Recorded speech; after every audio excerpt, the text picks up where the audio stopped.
Secretaria, né, gente? Vocês largam a mão de rolo. Eu tô aqui na reunião, mas eu tô escutando.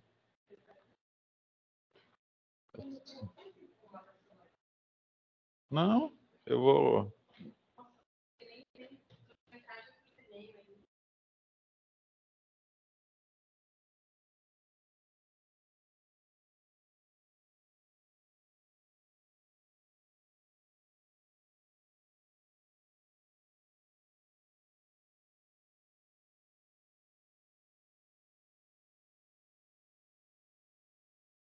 Bom dia, pessoal. Só mais uns minutos a gente já vai iniciar, tá?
Quem que você quer saber? Bom dia, Marcelo Ribeiro. Você é de qual município, Marcelo? Só para a gente anotar aqui.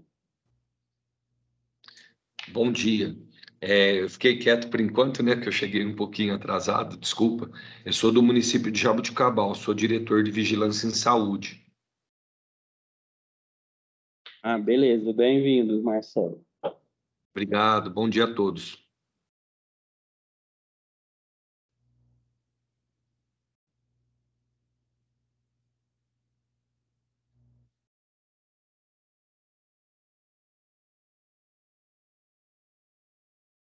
Vou pedir novamente para quem ainda não se identificou, colocar no chat o município de onde é e qual o setor, por favor.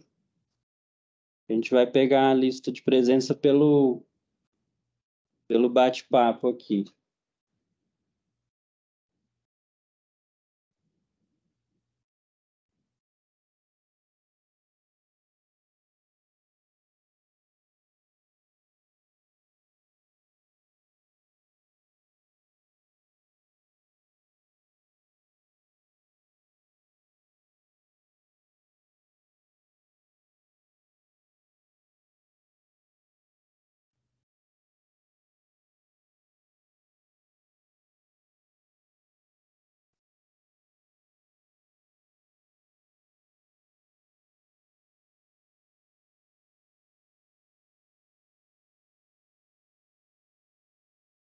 Bom dia, pessoal. A gente já vai começar, tá? Mais uns 2 minutinhos que o pessoal está entrando. Por favor, a gente pede para se identificar no chat, tá? O nome, o município, o setor, por favor, para depois a gente fazer uma lista de presença, tá? Valéria. Valéria, qual município que você é? Bom dia, de Monte Alto. Ah, Monte Alto. Obrigada. De nada.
Fecha muito, é claro.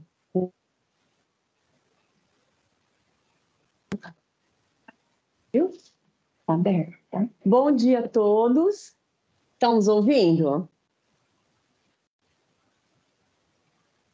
Nós estamos com quantos municípios, Michele? Nós estamos com 15 municípios. A gente vai dar início, então. A proposta dessa reunião de hoje é para a gente estar articulando, né, a discussão do plano de contingenciamento das herboviroses. Esse plano ele é muito importante agora para 2023, com base nos eixos de vigilância epidemiológica, sanitária, assistência e controle de vetores. Nós estamos num período já crítico, né, de endemia de dengue. Alguns municípios já estão assim com alguns dados que está nos preocupando. E também muito importante o fortalecimento da sala de situação. Nós estamos fazendo algumas reuniões nos municípios, né, priorizando alguns municípios, discutindo com as equipes municipais, para nortear a administração pública na implementação dessas ações nos municípios, tá? Então, hoje nós estamos aqui com a equipe de vigilância sanitária, epidemiológica e controle de vetores e da parte de assistência e atenção primária.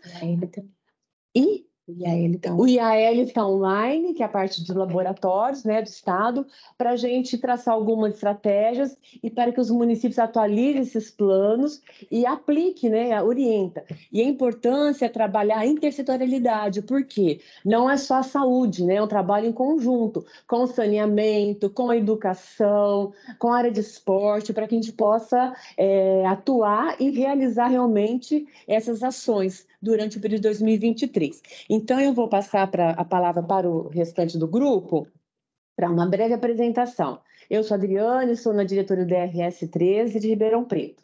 Ao meu lado, o Daniel.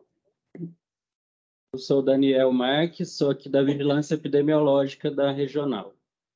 Bom dia, eu sou a Michele, núcleo de redes aqui do DRS. Bom dia, eu sou a Bianca, estagiária de enfermagem. Bom dia, Marta, articuladora de atenção básica. Bom dia, Maura, articuladora de atenção básica da região do Horizonte Verde. Bom dia, Luciane, articuladora da atenção básica. Bom dia, Sueli, articuladora da atenção básica da região Vale das Cachoeiras. Bom dia, diretora da Vigilância Sanitária. Bom dia, Márcia, interlocutora das arboviroses da Vigilância Sanitária. Nós temos os municípios presentes, deixa eu fazer uma chamadinha. Batatais, Ribeirão Preto, Pontal, Guatapará, Brodowski, Pitangueiras, Cássia, Dumão, Santa Rosa, Jaboticabal, Guariba, Altinópolis, Monte Alto, Jardinópolis e Serra Azul. Então, tem mais alguém que está presente e a gente não falou? O IAL, estamos aqui. Heloísa, se apresenta, por favor. Heloísa, eu sou a diretora do Regional de Ribeirão Preto. Aqui é Marina, eu sou responsável da área técnica e coordenação dos exames. E temos a Terezinha também, que faz parte da nossa equipe. Terezinha?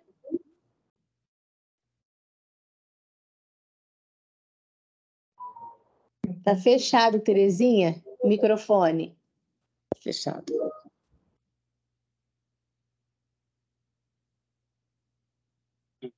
Pois está com problema. Ah, está se formando o áudio, mas ela está presente na reunião. Tá. Então, se tiver algum outro município, por favor, né, a gente só pôr no... Para a gente fazer o registro da Cássia dos Coqueiros, eu falei? Cássia, sim. Falei, né? Então, sim. Então, vamos passar a palavra, então, já para o próximo item. Então, a gente vai já fazer a apresentação do eixo vigilância epidemiológica. Daniel?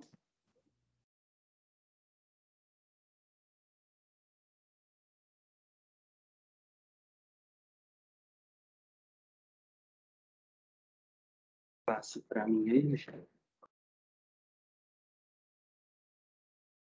É aqui, né, Daniel? Aqui? É aqui? Já nela.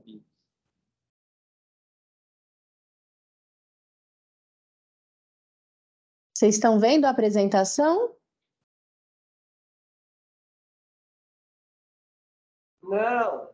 Não? Foi modo. Por enquanto, não. Aqui? Não. Só um minutinho. E agora? Ainda não. Ai, não compartilhou.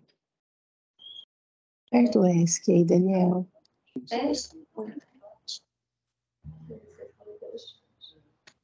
Ligação, coisa Nossa, não dá pra ouvir nada. tem que abrir pelo. Fechar? Tem que abrir pelo Teams. Então, apoio aqui, ó. Mas ela já estava aberta na sua tela. Então, ela estava. Aí depois você vai em Só um minutinho, pessoal.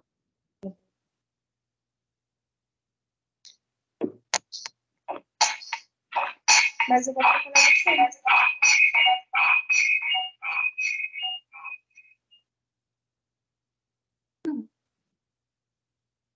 Seu telefone. Vou colocar só um buraco.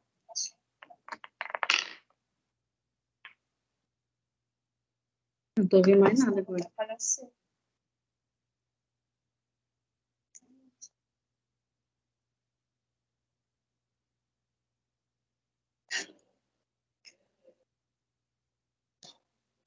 Ó, vocês estão vendo agora? Sim? Ainda não. Não. Pelo menos para mim, não. Você tá aqui, Daniel? Zero. Você fez aquela hora?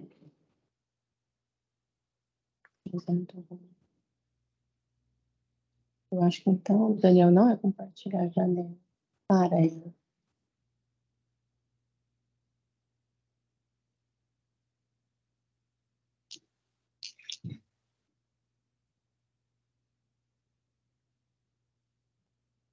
Janela. Agora ela saiu, tem que abrir ela de novo. Aquela hora você testou.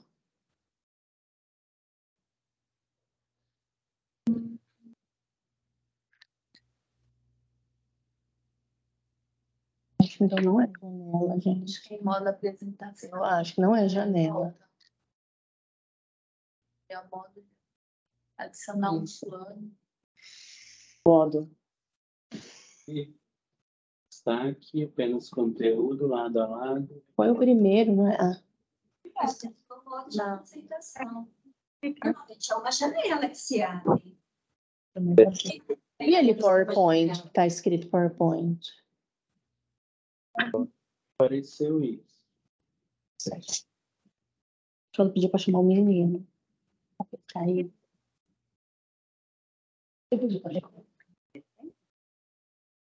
Tinha que ser diferente, né? É, certo. Sabia que a gente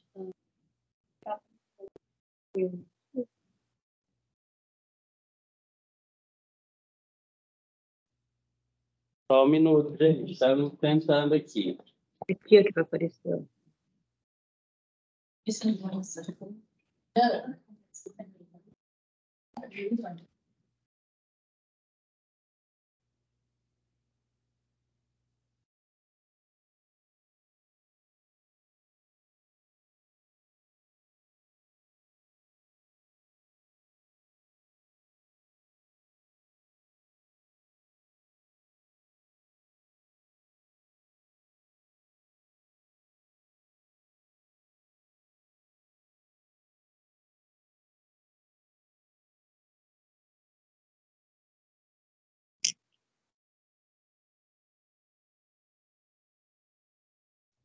Peraí, João. Agora apareceu, gente, o slide?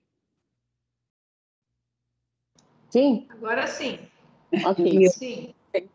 Saiu. Sim. Tá vendo? Então vamos para início. Usa direto. Usa, né? Aparecendo. Não, tava. Tava desativo. Cadê a sua?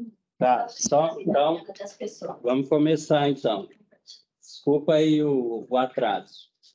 Bom, vou falar em nome da Vigilância Epidemiológica, o pessoal aí dos municípios da Vigilância Epidemiológica, qual que é a nossa função, né, a nossa atribuição na questão do plano estadual plano municipal, né, que vocês vão atualizar para a gente. Uma das funções principais nossa é ter os dados, né, sempre à mão, atualizados.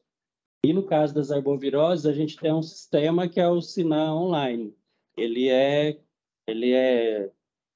automático, né? Assim que a notificação é inserida no sistema, é a vigilância epidemiológica que faz a inserção da ficha. À medida que, assim que ela é inserida no sistema, a gente já enxerga ela aqui no nível regional, nível estadual e nível nacional.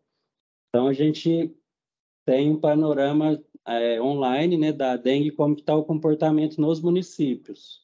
Por isso é super importante ter sempre à mão os dados, né, e sempre as fichas digitadas para a gente poder avaliar a situação em cada município.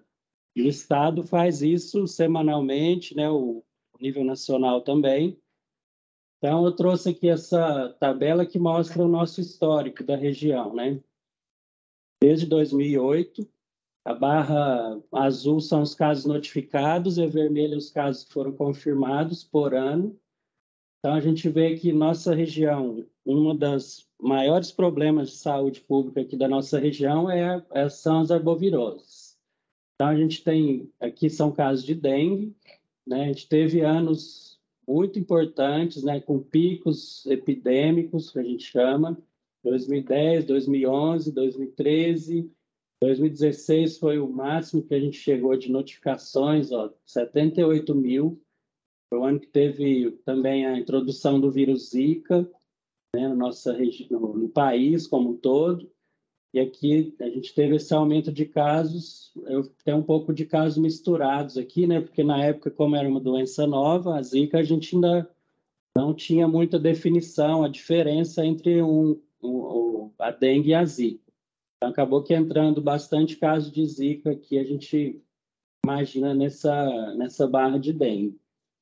Mas depois também a gente continuou tendo 2019 e 20, e agora, ano passado, 22, também números altos de casos notificados e confirmados. Essa semana que passou, o Ministério lançou um alerta, né, com base nas notificações que os municípios têm gerado, no Brasil como um todo, e a gente tem visto que esse ano o comportamento da doença está acima do ano passado, 2022.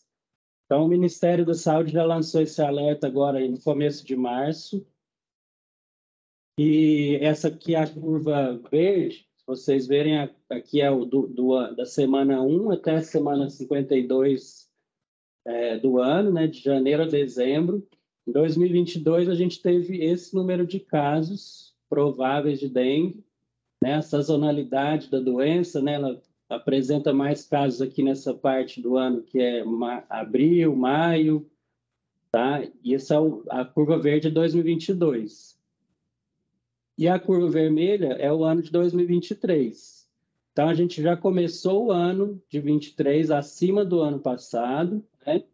E essa curva ascendente, ela está precoce também, né? A gente está começando o período epidêmico aqui, que vai começar ainda, já com um número maior do que o ano passado de casos. Então, a previsão não é boa, né? A gente está com o maior número de casos se comparando ao ano passado. Então, aqui, entre as semanas 1 e 9 de 2023, foram notificados 242 mil casos de dengue no país, coeficiente de incidência tal, e esses números representam um aumento de 47% quando comparado ao mesmo período do ano anterior. Tá? Então, 2023, a gente já está começando o ano com maior número de casos do que o ano passado. E com relação a óbitos, também está nesse alerta, esse mapa, nesse alerta do Ministério, que São Paulo é o estado que apresenta o maior número de óbitos por dengue esse ano. Tá? E esse aqui é o mapa do nosso estado. Esse mapa ele foi atualizado dia 27 de fevereiro. A gente tinha esse comportamento aqui, que já está maior agora nessa época, agora em março, mas ó, a gente tem a maior concentração de casos de dengue na região oeste e norte aqui, inclusive a nossa região, né? Horizonte Verde, Aquífero Guarani, Vale das Cachoeiras. Nessas regiões a incidência está maior, porque da região central aqui da capital, né, do litoral. Então, a gente sabe, né, isso é histórico também, a gente sempre começa o maior número de casos aqui na região do interior mesmo. E aqui onde tem, nessa bolinha azul, são onde foram identificados óbitos por dengue, né, mais ou menos bate com quando a gente tem uma maior incidência, né, de casos, a gente começa a apresentar óbitos. E atualizando do dia 10 de março agora, né, a gente já tem 107 mil notificados e 35 mil confirmados. E o número de óbitos já está bem maior do que naquele mapa do Ministério lá. A gente já está com 25 óbitos agora no estado. Na nossa região, a gente ainda não teve nenhum óbito registrado. Só para terminar os dados aqui, a gente tem essa curva, né, de começo aqui no segundo semestre de 2022, chegando no fim do ano, e agora a gente começa o ano de 2023, né, com essa ascendência aqui de casos de dengue, né, notificados na nossa região.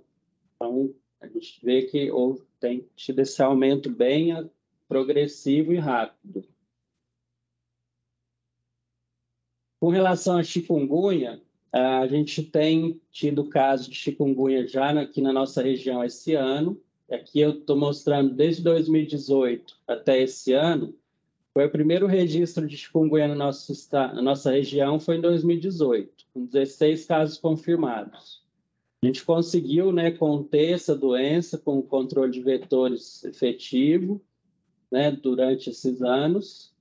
E agora, em 2023, a gente já está com 17 casos confirmados na região, tá? Só no nosso GVE. Muitos desses casos são importados, são pessoas que viajaram para Minas Gerais, principalmente, que está tendo um surto grande lá, e a gente recebe essas pessoas doentes aqui, quando elas voltam para casa, né?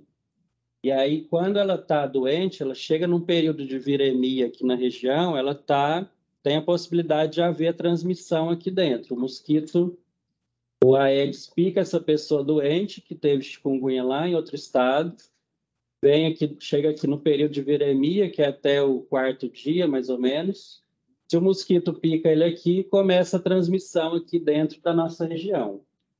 Tá? Então, é importante todo caso de chikungunya, independente se é importado ou não, da gente trabalhar ele para poder evitar a transmissão.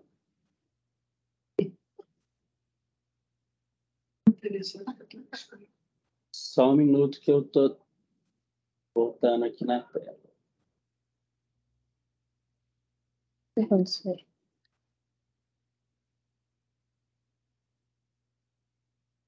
Continua aparecendo aí para vocês o slide? Não, ali.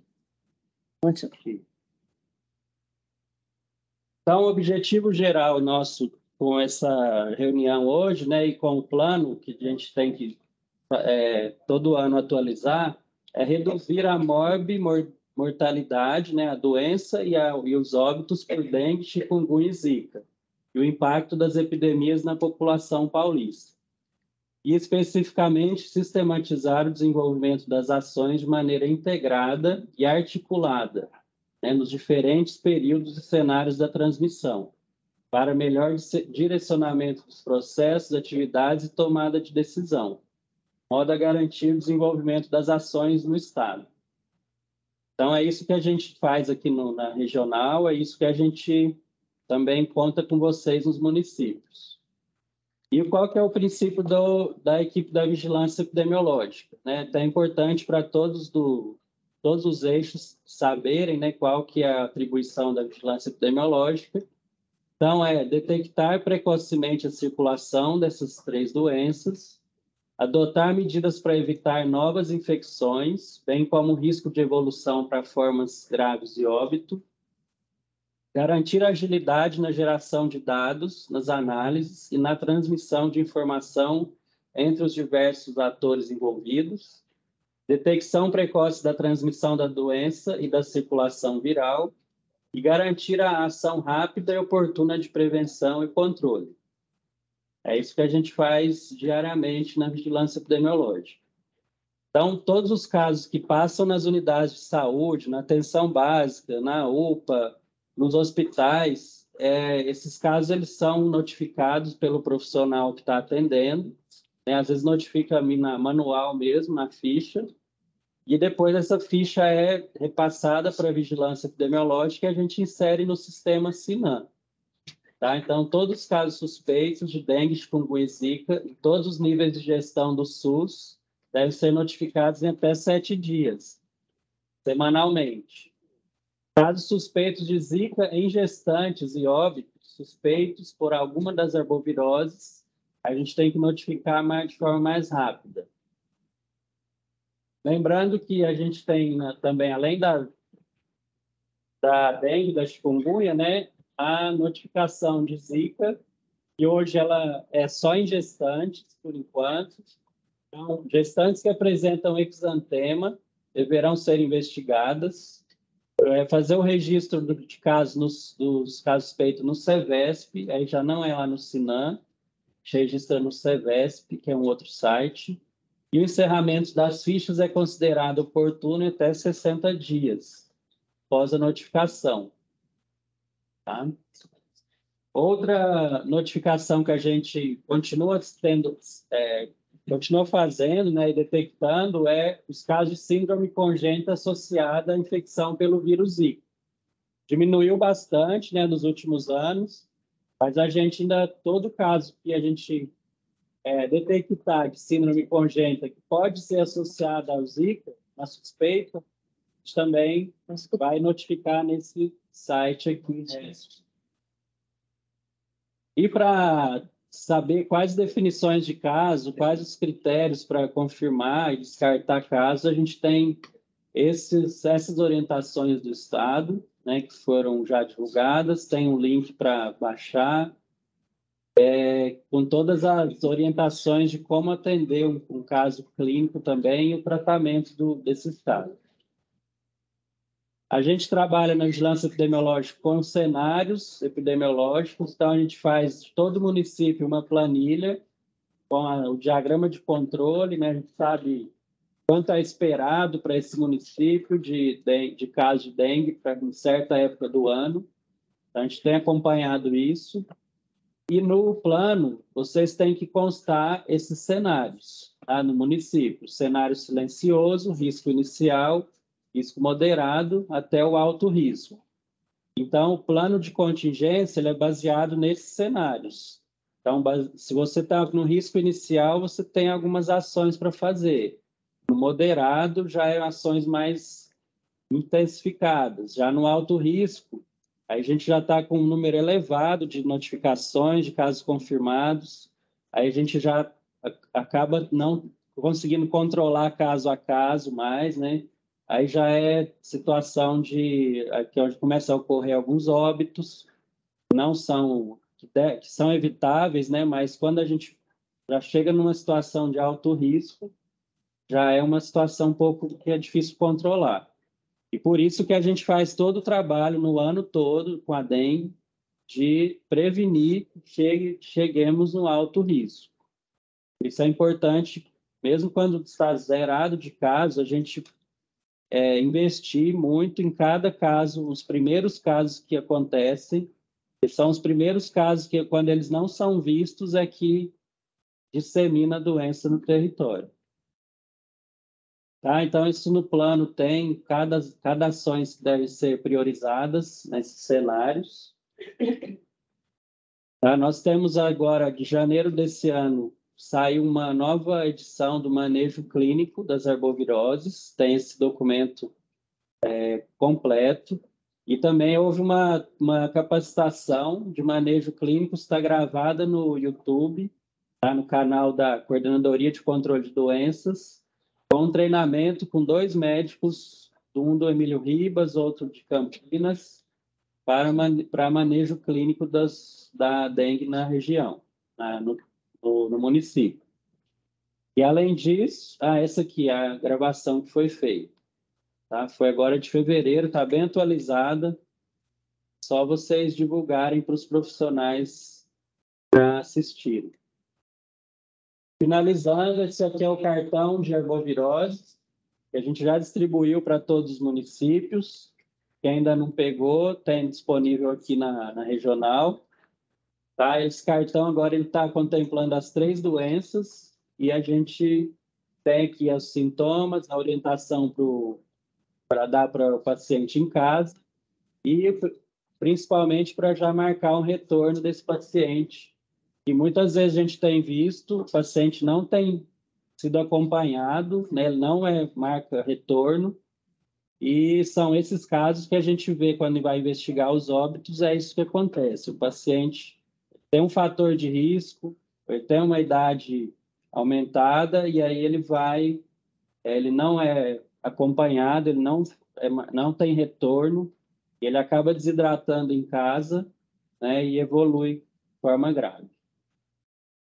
E, para finalizar, a gente só registrou aqui umas fotos de alguns municípios que a nossa sala de situação regional marcou algumas visitas, né, já prevendo, né, que esse ano a situação ia estar maior do que o ano passado. A gente reuniu com esses municípios já, com todos os eixos, passamos as orientações, né, deixamos à disposição nosso apoio aqui no nível regional. E é isso. Obrigado.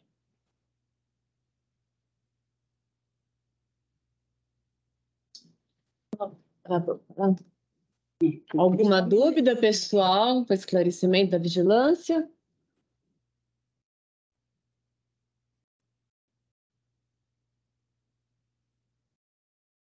Tudo bem? Podemos passar, então, para o próximo eixo? E a Heloísa? Oi, estamos aqui. Já vou compartilhar. Tá legal.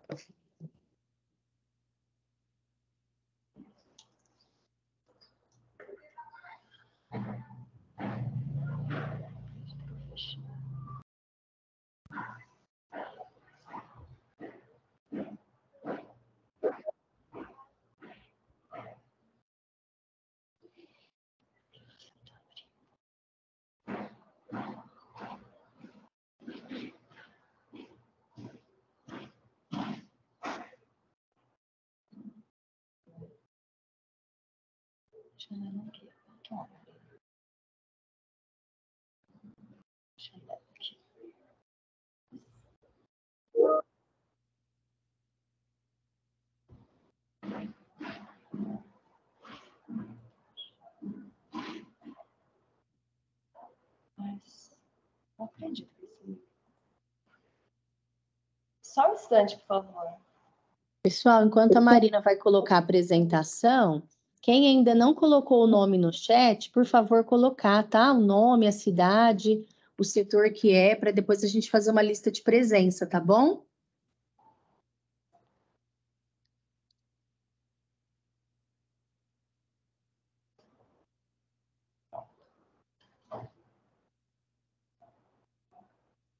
Estão vendo a minha tela?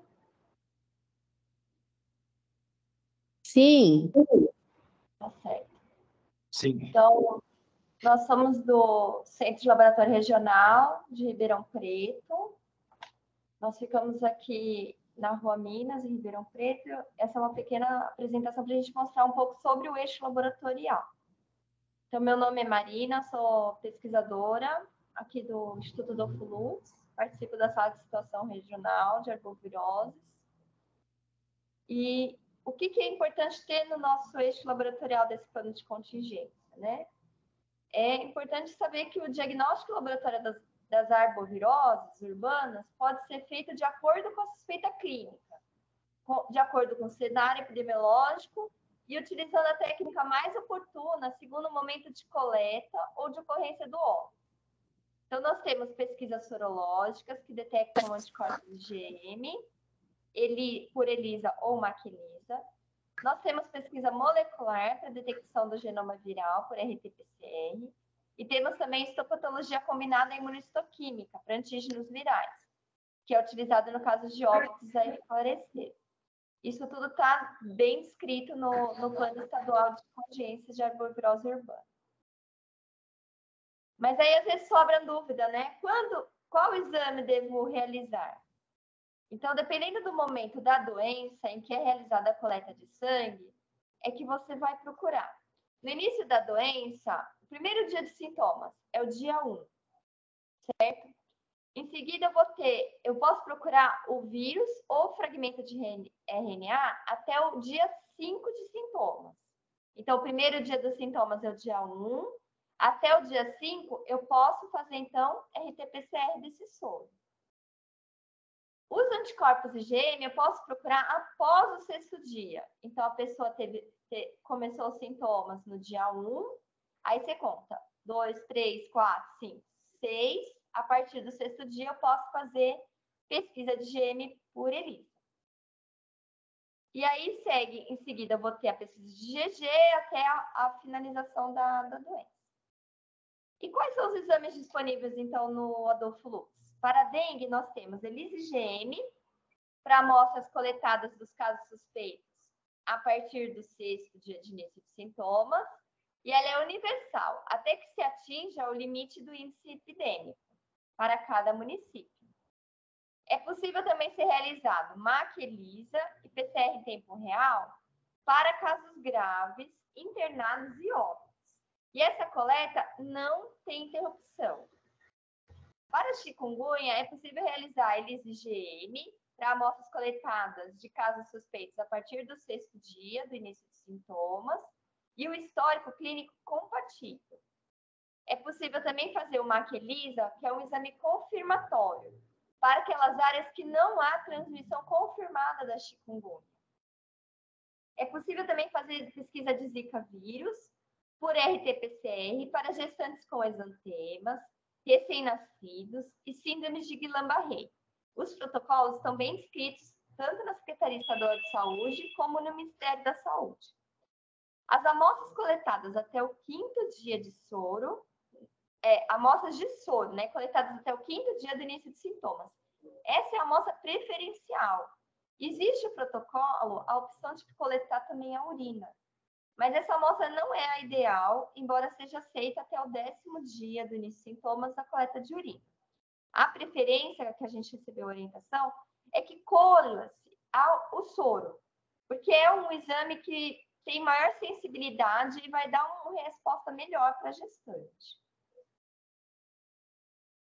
Foi estabelecido também, desde o ano passado, unidades sentinelas para monitoramento da circulação de arbovírus. O objetivo é detectar precocemente a alteração no padrão de circulação dos arbovírus. Nós sabemos que temos 4 tipos de dengue: dengue 1, 2, 3 e 4. Temos também o chikungunya e o Zika vírus circulando. Através da unidade sentinela, é possível detectar, logo no começo, a circulação desses vírus.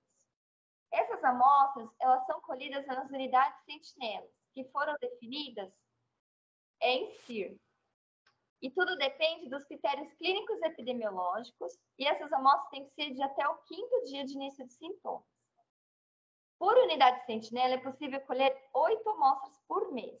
E na nossa região foram definidas como unidade sentinela Batatais, Sertãozinho e Ribeirão Preto.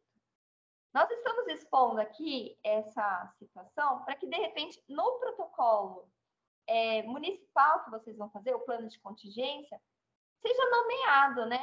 Que existe, eu não sou do município de Batatais, mas eu sou da região de Batatais, eu posso deixar já previsto no meu plano municipal que existe a possibilidade de encaminhar amostras para essa unidade sentinela e tudo deve ser acordado com as vigilâncias epidemiológicas. Como que vem esse cadastro? na requisição e no cadastro do GAL, em finalidade e descrição, deverá estar indicado Programa Sentinela de Arbovirose. O laboratório de referência, então, realizará, nesta amostra, RT-PCR em tempo real para todos os sorotipos de dengue, zika e chikungunya. Então, aqui eu coloquei a tela do GAL para vocês verem. Então, você faz o cadastro e aqui na descrição aparece como sentinela de arboviroses. E ao fazer essa seleção desse tipo de programa, de pesquisa, já vai ser incluído no GAL arbovírus sentinela, entre chikungunya, PCR, dengue, biologia molecular e zika também, biologia molecular. Qual é o fluxo, então, de encaminhamento de amostras? Tanto de GM quanto de casos graves e tudo mais. A recepção de qualquer um desses materiais biológicos de arbovírus é feita na rede de laboratórios do IAL. Nós somos a unidade de referência para vocês aqui em Ribeirão Preto. E está condicionado ao adequado preenchimento das informações relativas ao paciente no GAL. Então, é imprescindível que tenha a identificação do paciente com o nome completo e data de nascimento, o número do SINAM referente à hipótese diagnóstica a ser investigada. É também importante ter o município de notificação e residência, tipo de material enviado, data da coleta, data do início dos sintomas, data do óbito, quando pertinente. É importante também ter os principais sinais e sintomas apresentados, descrito no campo observações, tipo gestante com exantema. Tem que estar escrito que é uma gestante com exantema. Ou o recém-nascido suspeito com microcefalia. É importante estar descrito. Outras informações que eu tenho a acrescentar. Essas amostras devem estar sempre acompanhadas de uma cópia da ficha de notificação do SINAM e o caso notificado conforme a principal suspeita. Então, se a suspeita principal é dengue, envie essa notificação de dengue. Se a suspeita principal é chikungunya, envie essa notificação. Não há necessidade de fazer duas notificações. A indicação de realização do exame também é importante estar identificada nessa papeleta.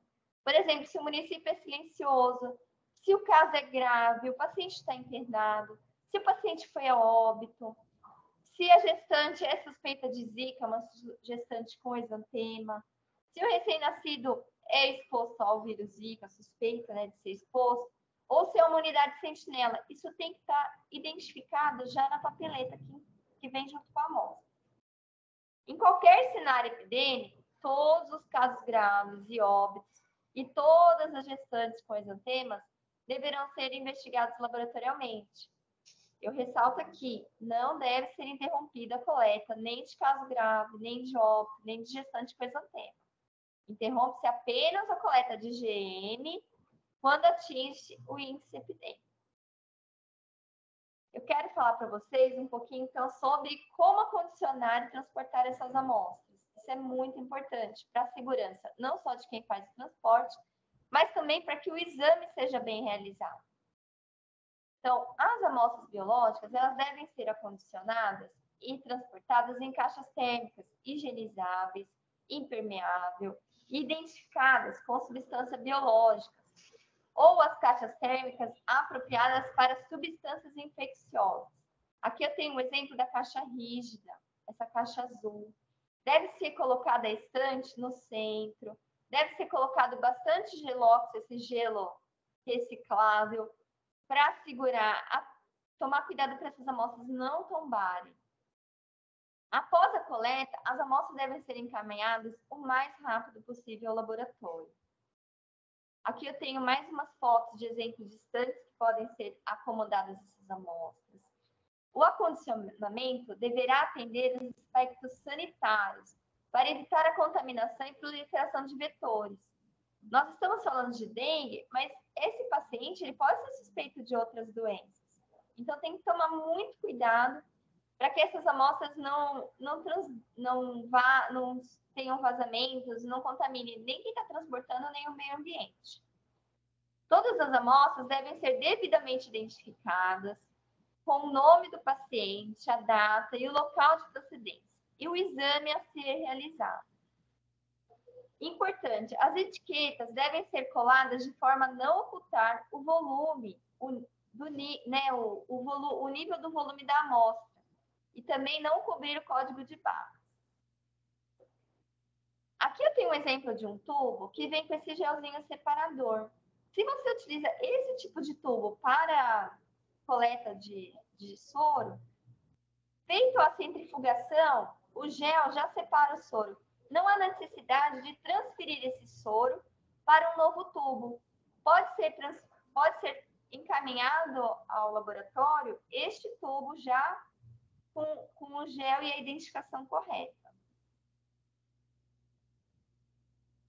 Antes de acondicionar as amostras biológicas para o transporte, deve-se conferir se todas as amostras e a documentação necessária estão corretas, devidamente preenchidas e legíveis. As amostras devem ser as amostras de gestante e recém-nascido devem ser colocadas juntas com elástico e deve vir bem identificada qual amostra é do recém-nascido e qual é da gestante. É importante que o recém-nascido, se ele já possui uma identificação, que seja colocado o nome dele. Muitas vezes vem só o nome da mãe e a gente fica naquele duelo, né, de identificar qual que é, tem que ligar novamente para a unidade. Então, se não for possível, organizar a questão das amostras na estante. Se não é possível organizá-las todas numa sequência, seguindo a mesma ordem da lista de remessa, sempre possível, organizar, né, as amostras em sequência, seguindo a ordem da lista de remessa ou de encaminhamento. Porque nós aqui no laboratório recebemos muitas amostras de vários municípios diferentes. Então, agiliza o processo, né, de conferência das amostras e liberação do motorista. Alguns motoristas ficam, às vezes, impacientes, porque a gente demora para conferir, mas é importante que o setor saiba que a amostra chegou, que chegou com o pedido e que está tudo em ordem, antes de dispensar o motorista. Nunca coloque as amostras soltas dentro da caixa térmica. Eu mostrei aquela foto, né, da estante bem calçada com o gelo retornável. Pode-se colocar também dentro de um frasco com tampa de rosca, para que ela fique em pezinha e ela não tombe também. Por enquanto é isso que eu tenho para apresentar. Eu agradeço a atenção e a gente fica disponível para sanar dúvidas eventuais. Aqui tem um e-mail de contato, pode ser comigo ou com a Madalena, que é a diretora do nosso núcleo. E aqui tem o e-mail de contato e o telefone. É isso. Alguém tem alguma pergunta, pessoal? A gente pode passar para o próximo eixo. Marina, só descompartilhe para a gente, por favor. Obrigada. Tá. Obrigada. Então, nós vamos passar para o próximo eixo, que é o controle de vetores. Terezinha, deu certo aí? Deu certo. Arrumei aqui. Eu vou compartilhar, tá? A tela.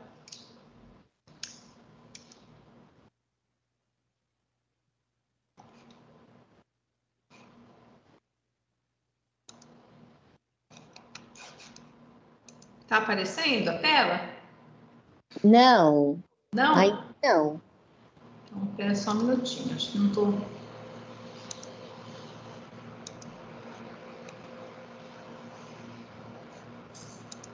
Estamos apanhando agora, né? Isso aqui é diferente dos outros, É diferente, né? Pede até um pouquinho de paciência do pessoal. Agora aí. apareceu? Não, tá aparecendo na sua tela, você abrindo aí. Tá. A planilha, não sei como que chama a sua apresentação. Agora entra no PowerPoint aí. Você abriu. Esse aqui? Agora tá aparecendo? Não. Não. Clica no PowerPoint, abre ele. Abri. Espera aí. Vou ver só uma... Vou voltar aqui, peraí. Sai.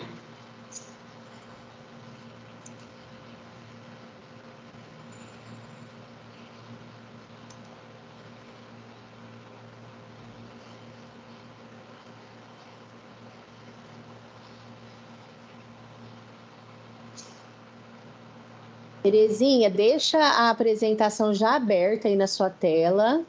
E aí você vai lá no compartilhar. Compartilha Aí aqui, você né? compartilha a tela. Vou achar aqui. Peraí. É tela. É tela. Eu tinha aberto Aí aqui. deixa aberta aí na sua área de trabalho. Aí você vai lá, compartilhar tela. Estou procurando aqui.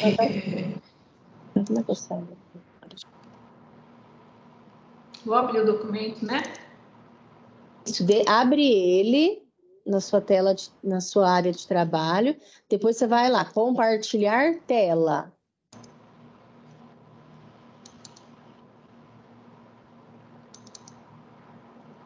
Tá. Vamos lá no compartilhar. Aqui não tem. Ah, tá. Compartilhar, aí você vai tela. A tela 1. Agora apareceu? Não. Não está aparecendo a apresentação, apresentação. não. PowerPoint. Não o PowerPoint. São os arquivos. Aí. Apareceu agora? Sim. Então tá bom. Vou pôr nome. Pronto? Pronto, pode ir agora. Eu não estou vendo ninguém aqui, só estou vendo a tabela. É isso mesmo, pode ir. Tá bom. Pode ir. Então, bom dia a todos, né? Meu nome é Terezinha, para quem não me conhece. Eu estou agora na GVE, na área de controle de vetores, né? Que antes a gente era da extinta, nós somos da extinta SUSEM, agora nós estamos no GVE e na parte de controle de vetores, né? Na verdade, a gente continua fazendo o mesmo que a gente sempre fazia, né? Só que dentro de uma outra área.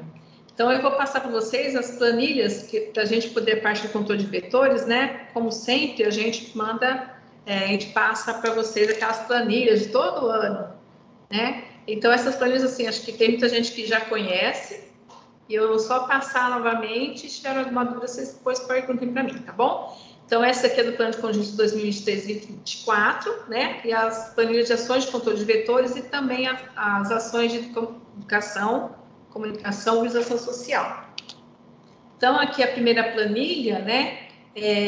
Os recursos que tem para poder executar a atividade, então, qual é os recursos que tem, né? Então, para preencher quantos tem coordenador, quantos supervisores, quantos agentes vetores, quantos agentes desses agentes vetores, quantos estão aptos a realizar a nebulização, né? Com equipamento portátil, porque nem todos são aptos para isso. O profissional do IEC, que é um profissional muito importante para fazer a parte de educação e comunicação, né, de formação, a parte da comunicação. Inclusive, assim, teve agora, há pouco tempo, todos os municípios já foram treinados para fazer, já foram participar do EduCom, né? Então, tem bastante pessoal que tem alguns projetos já que ele pode estar incluindo aqui. Então, o profissional IEC é um profissional bem importante e, assim, poucos municípios têm, né, esse profissional, mas é importante que tenha, né? E colocar a quantidade aqui, se tem ou não. Motorista, apoio administrativo, o agente comunitário de saúde, se esse agente fizer ações de controle de vetor, aí a gente coloca aqui. Se não, a gente não coloca, tá? Então, vou colocar aquele que efetivamente faz ação de controle de vetor.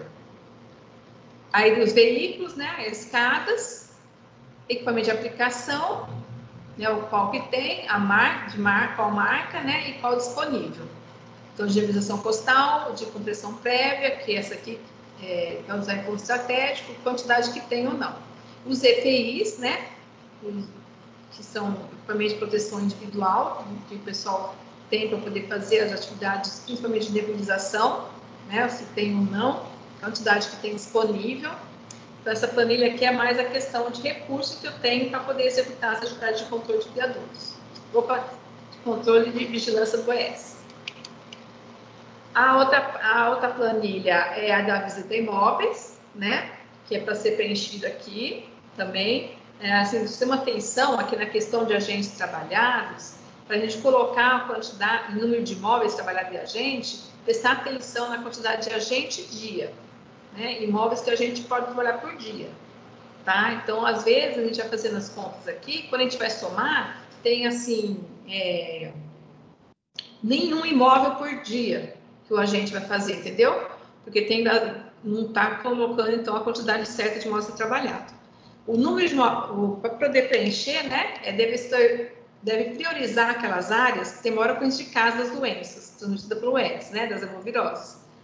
E, assim, principalmente aquele local que tem casos de chikungunya. Então, sempre priorizar essas áreas para poder utilizar a capacidade operacional que tem disponível no município, que a gente sabe que alguns ainda têm uma capacidade operacional reduzida. Então, assim, priorizar qual a área que vai ser feito, né? E anotar qual o trabalho. Então, se a área, o setor censitário estiver com pendência superior a 25%, programar um trabalho de quebra da pendência. Então, vai entrar aqui na visita a imóveis também, tá? Talvez em dias, horários alternados, mas adequados às características daquela área que foi levantado, né? Então, assim, pensar nessa questão também. Imóveis ocupados devem ser trabalhados de maneira diferenciada, né? Nessa atividade de visita a imóveis também, não só na atividade de controle de criadores, buscar a chave, porque pode ser encontrado muito foco nesses imóveis, né, dos vetores, e deve ser bem rigorosa essa vistoria aí, nas calhas, ralos internos, né, que é onde pode tornar criadores que devem ser tratados com largicida na questão também dos imóveis. Então, não podemos esquecer dos imóveis ocupados também, de programar também ser trabalhado esses imóveis, né. A gente pede para incluir linhas em cada mês, né, mas não criar coluna. Colunas são essas mesmas que tem, e o arquivo que vocês forem fazer deve ser no programa Excel mesmo, tá? Não mudar para outro arquivo para poder fazer a planilha de vocês. E usar uma linha para cada área e setor censitário, né? E o número de imóveis cadastrados, que eu vou colocar aqui, tem que ser o mesmo no cadastro CISAWeb. Esse é fato.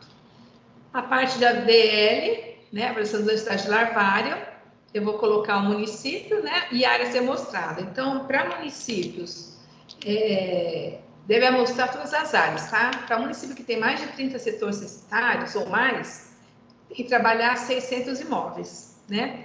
Aí, cada área tem que trabalhar no sorteio de 30 quarteirões, setor censitário, e desse setor censitário, 4 quarteirões. E trabalha 5 imóveis cada um deles, né? Totalizando 20. Isso aí o pessoal do controle de vetores sabe como faz para fazer, né? E com menos de 30 setor censitário, eu sorteio 4 quarteirões em cada setor, né? E trabalho 5 imóveis também em cada quarteirão. Vou ter 20 imóveis em cada setor censitário. Então, aí vai ser dependendo da quantidade de imóveis que tem no setor censitário, tá? O sistema CISAWeb faz esse sorteio de forma automática. Então, a gente não tem que se preocupar em fazer, mas vai lá no sistema CISAWeb e faz fazer o sorteio e sorteia as fases que você trabalhar, tá? Mas a amostra a área a ser trabalhada, a amostrada, tem que colocar a quantidade de imóveis que vai trabalhar naquela área, né? Dependendo da quantidade de setor censitário que tem no município. Deve ser realizados 2 levantamentos, né, da DL, principalmente, sendo um mês de julho, agosto e outro mês de outubro. Então, aqui nós já colocamos de abril desse ano, né, para programar já para abril, julho, outubro, janeiro e abril de 2024. Como é de 2023 a 2024, a planilha vai todo de abril até junho de 2024. E também é a mesma coisa, incluir cada mês uma linha, se for fazer outra área mostrada, tá? Executar a pesquisa no campo, precisamente período de 2 semanas e dentro de um mês. Então, não dá para fazer o ADL começar num mês e terminar no outro. Também começar bem nas primeiras semanas para não ter que passar para o outro mês. E fazer sempre dentro do mesmo mês. Aqui já a parte de ponto estratégico, né? Os números de pontos estratégicos cadastrados aqui tem que ser igual ao do CISAWeb. Então, imóveis cadastrados em áreas densamente povoadas é o PE de alto risco, que a gente fala, né? Então, ele deve ser trabalhado a cada 15 dias, porque está com uma área que tem bastante população. Então, ele tem que ser trabalhado mais tempo, né? Agora, se eu não conseguir trabalhar os 15 imóveis, os pontos estratégicos cadastrados a cada 15 dias, eu priorizo aquelas áreas, o setor censitário, em que eu vou fazer a visita a imóveis. Então, sempre uma planilha tem que estar casando com a outra. Porque a área que for trabalhar no Visita Imóveis, eu também vou trabalhar, vou priorizar, se caso eu não conseguir fazer 15 dias no ponto estratégico, vou priorizar aquelas áreas que eu trabalhei, que eu priorizei no Visita Imóveis. Agora, se eu tiver condições de fazer cada 15 dias, não tem problema, tá? E nessa atividade, gente, é muito importante eliminar os recipientes para não acumular água, né? Tratar com larvicida aquele que não tem como ser eliminado mecanicamente. E também é importante ter um envolvimento dos responsáveis por esses imóveis, né? Para trabalhar para um trabalho mais consistência e durabilidade, para manter aquele ambiente melhor, né? Isso é muito importante, contar com o profissional IEC para esse fim, né? Fazer algum trabalho educativo com essas pessoas para que eles mantenham aquele ambiente deles que eles têm, que eles trabalham, que são responsáveis livres de criadouros. Envolver a sanitária também, principalmente aqueles pontos estratégicos que o responsável não toma medida para redução de criadouros, está sempre fazendo vistoria aí não tem, inclusive está sendo até feito aí, né, com a sanitária, uma vistoria nos pontos estratégicos, né, do município, aqueles mais complicados. E a aplicação do perifocal é só em ponto estratégico de alto risco, né, ou seja, esses que estão localizados em área densamente povoada, e dependendo também das características desse local, para ver se vai precisar ou não aplicar, né, ou não fazer essa aplicação ou não. Então, aqui, vai colocar o mês e o ano, né, já está aqui, a área que vai ser trabalhada no ponto estratégico, no de vistorias com coleta de larvas, né, que é uma atividade que tem que coletar larvas, e quantidade para fazer perifocal, se tem algum ou não. A maioria dos municípios não tem essa necessidade, mas se tiver, né, aquele que realmente precisa de fazer, vai colocar aqui a quantidade de imóveis e agentes supervisores também. Também podemos só incluir as letrinhas, né, não mexer mais nada, a gente pode incluir áreas em as linhas de cada mês, pode ir acrescentando ali mais áreas, mas a gente não pode mexer nas colunas. Já falei do cadastro, né, imóveis especiais a mesma coisa, né, colocar os imóveis cadastrados aqui igual do Cisal Web, tem que estar igual do Cisal Web, o cadastro aqui, né? As vitorias tem que ser no máximo a cada 3 meses, então, agora pode ter uma periodicidade menor, né? Aqueles condições que não tenham tantas condições a área de proliferação do imóvel, do vetor. Então, mais 3 meses, né? Então, nesses imóveis especiais com mais condições de manter a proliferação, fazer menor o período. Os demais, a gente pode fazer 3 meses. Aquele que a gente está tranquilizando, está mais tranquilo, né, em questão de proliferação do vetor, pode ficar a cada 3 meses. Caso a gente não tiver uma capacidade operacional, assim como ponto estratégico, suficiente para cumprir essa periodicidade, a gente também prioriza as áreas da parte de visita a imóveis, tá? Para poder ter cobertura daqueles imóveis naquela área ali que foi priorizada, tá? Nessas atividades, a vistoria tem que ser bem rigorosa, né, para eliminar os criadores que for possível. Aqueles que não podem ser eliminados, fazer larvicidas, né, alotar uma demanda por um prazo para resolver aquele problema, né, envolver os responsáveis no controle de criadouros, né, também envolver o profissional IEC para trabalhar com essas pessoas, porque o imóvel especial a gente considera que seja um imóvel que tem uma pessoa que ela sempre acompanha a vistoria do agente e que essa pessoa vai manter aquele ambiente pelo que eu informei, para que o agente informou daquela atividade, tá? Também a sanitária desses imóveis, onde não consegue ter medida de controle e redução de criadouros, né? Está sempre envolvendo. E também é aquela mesma coisa, né? Sempre incluir uma linha por mês, mas não mexer nas colunas. Setor secretário, área setor, uma linha. Aqui é o manejo integrado, supervisões, né, documentadas. Isso aqui, a gente tem conversado muito com os municípios, então é visto que isso aqui não tem acontecido. Isso é muito importante programar essa atividade, né? Então, como é que a gente pode programar essa atividade? Pelo menos uma supervisão documentada em cada uma das atividades, né? Ou seja, visita imóveis, pesquisa e controle de ponto estratégico, pesquisa e controle de imóveis especiais, controle de criadores e área de transmissão, nebulização com equipamento portátil, né? Então, todas as visitas devem ser feitas pelo menos uma supervisão documentada em cada uma dessas atividades. Né? Na coluna atividade, pode pôr abreviatura, né? Por controle de criadores, pode pôr CC, visita imóveis, pode pôr VI, igual está ali em cima, aqui em cima no exemplo, né? Na orientação. Tá? Mesma coisa, não incluir mais colunas, só incluir linhas, né? Se for realizar. Então, assim, gente, é muito importante essa supervisão documentada. Se algum município tiver alguma dúvida em como fazer essa supervisão, pode acionar a gente, que a gente faça as orientações para vocês, tá? Mas, assim, é uma questão importante se programar e se realizar essas supervisões. Aqui já é a parte de o arrastão, né? Que a gente vai registrar no sistema como uma visita a imóveis. Porém, essa atividade ela vai ter que ser realizada em área e setor que eu tenho uma ação efetiva, ou seja, onde os criadores são passíveis de remoção. Eu não tenho como fazer um arrastão, um mutirão, se eu tenho lá o que predomina naquele barco, naquela área, naquele setor, ralos, por exemplo. Como que eu vou fazer para tirar o ralo daqueles locais, né? Se eu faço... Então, às vezes, eu tenho que fazer um levantamento de quais que a gente tem, né? Que cada área, setor é importante, por isso que é importante ter alimentação da web, sempre eu verificar para ver qual área que vai fazer, né? Para fazer aquela que realmente vai ser passível de remoção.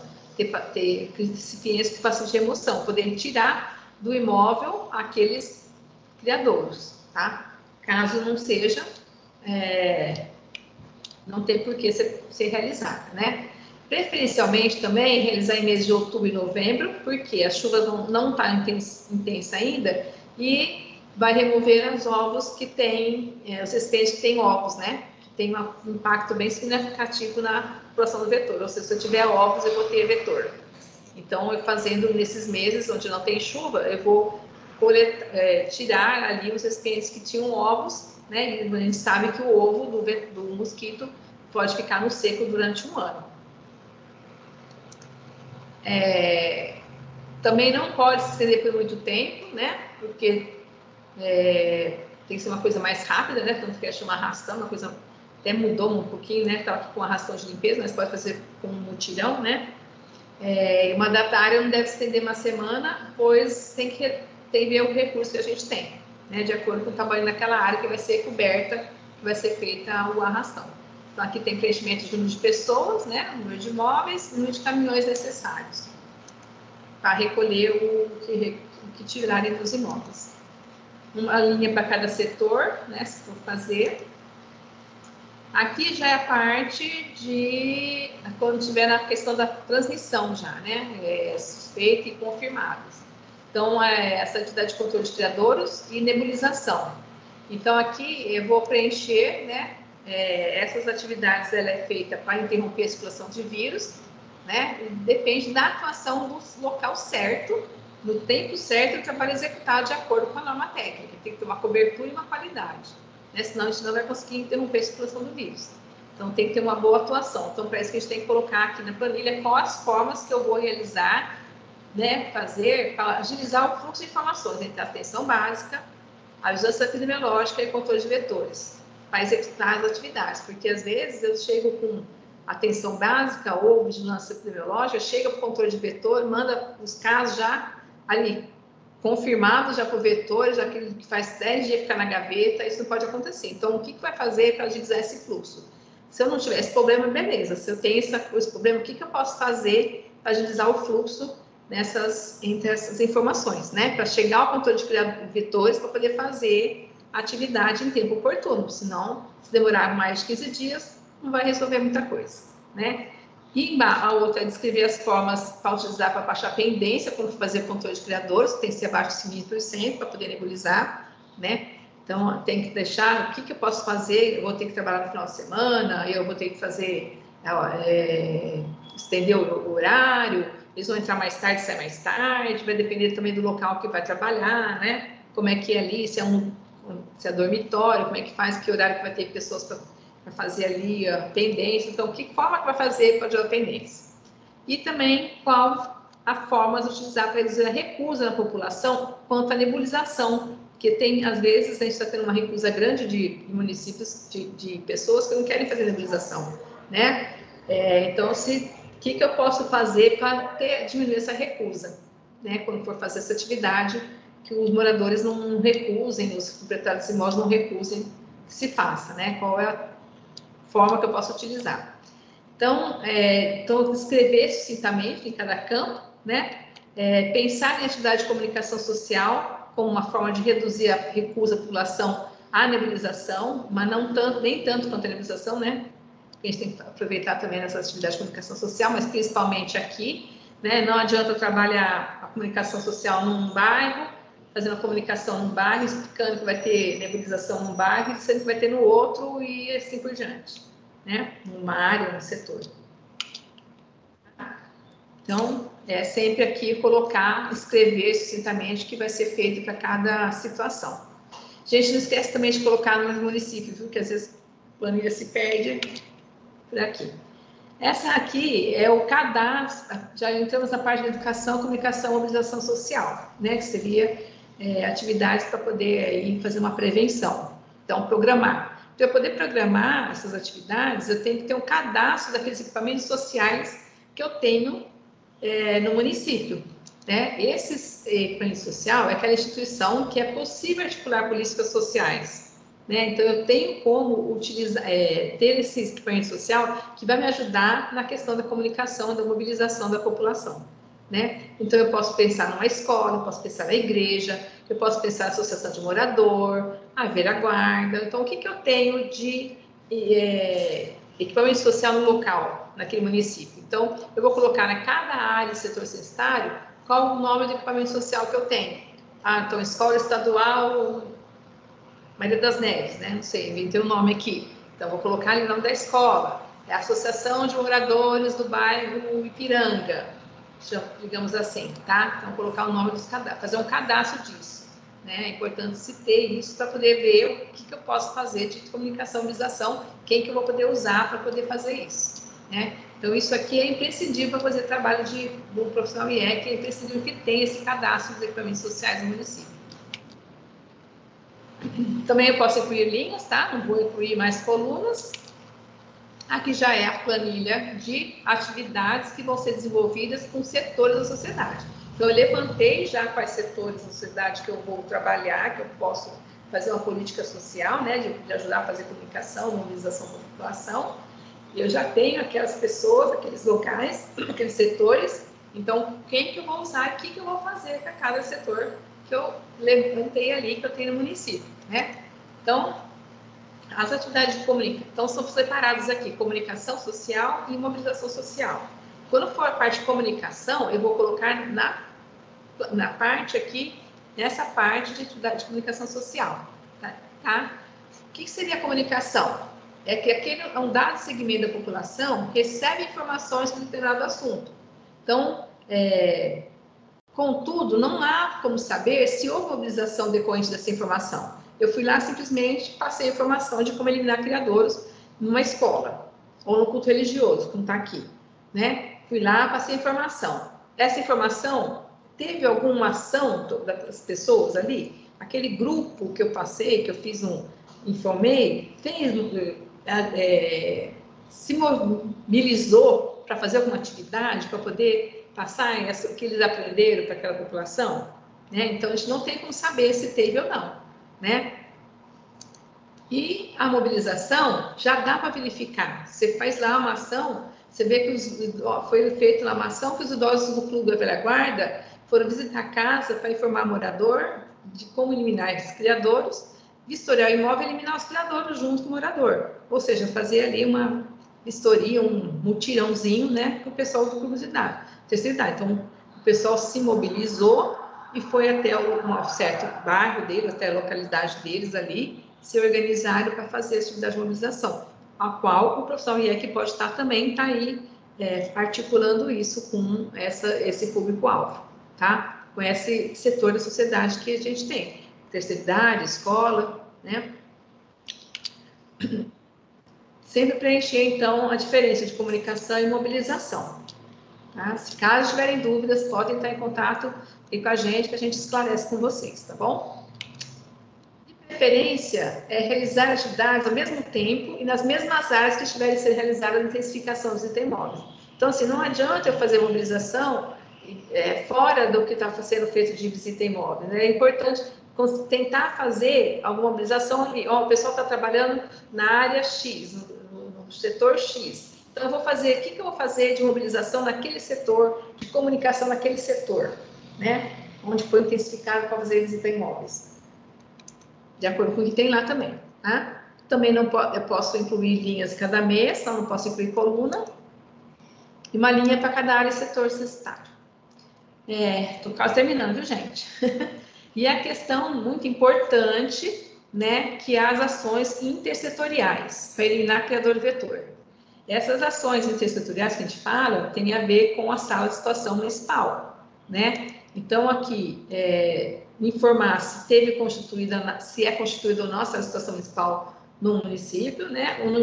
O número e o ano do ato do executivo, o decreto, a portaria que instituiu e a periodicidade das reuniões, né? Então, se o coordenador da sala de situação pergunta também se é o prefeito, né? Qual a periodicidade das reuniões. Então, preenche essa parte, tá, para informar como é que é essa situação, né? Para a gente poder, para saber como é que faz, o que tem.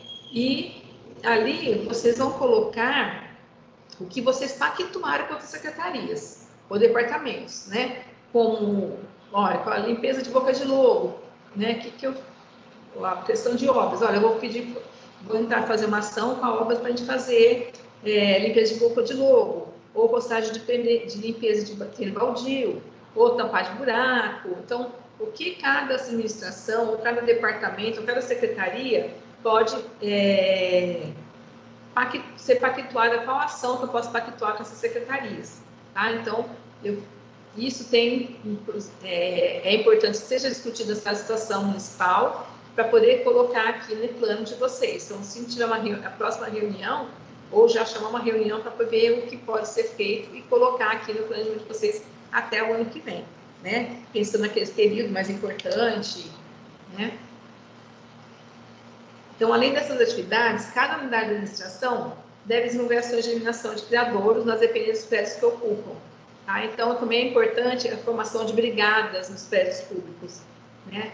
Para poder também ter uma ação de eliminação desses prédios, né? Então, tendo a brigada, que é um grupo de pessoas que vão fazer com que vão fazer a eliminação de criadouros ali naquela local de trabalho, né? Então, a constituição dessa sala ajuda bastante na questão dessa organização na parte de ação intersetorial, tá?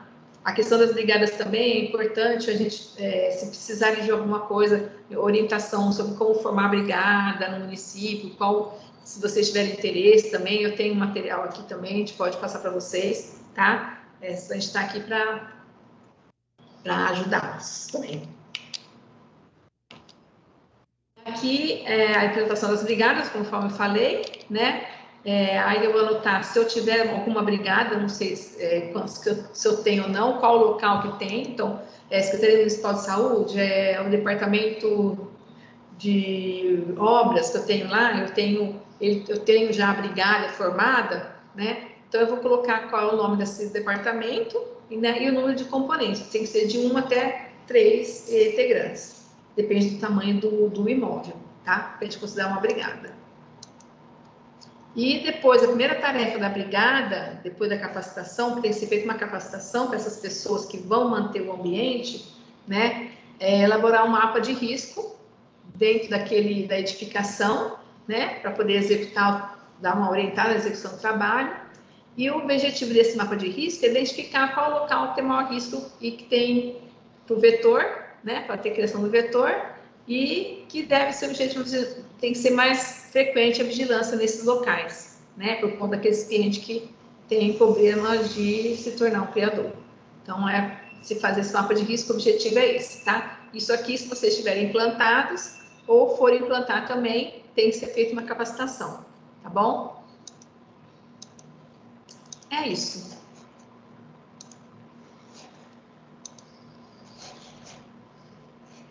Alguma dúvida? Foi muito rápido? Terezinha, você descompartilha para a gente a tela, por favor? Compartilhei, deixa eu ver aqui. Pessoal, alguém tem alguma dúvida? Não. Bom, se vocês tiverem lembrarem no decorrer da apresentação, coloca no chat que depois a gente volta, tá? Eu vou passar agora para o próximo eixo, que é da vigilância sanitária, tá bom? Vou compartilhar a apresentação aqui. Bom dia, todos, todas. Eu sou a Ondina, da Vigilância Sanitária. Espera aí, Ondina, só um minutinho, deixa eu só abrir aqui. Vocês estão vendo a apresentação?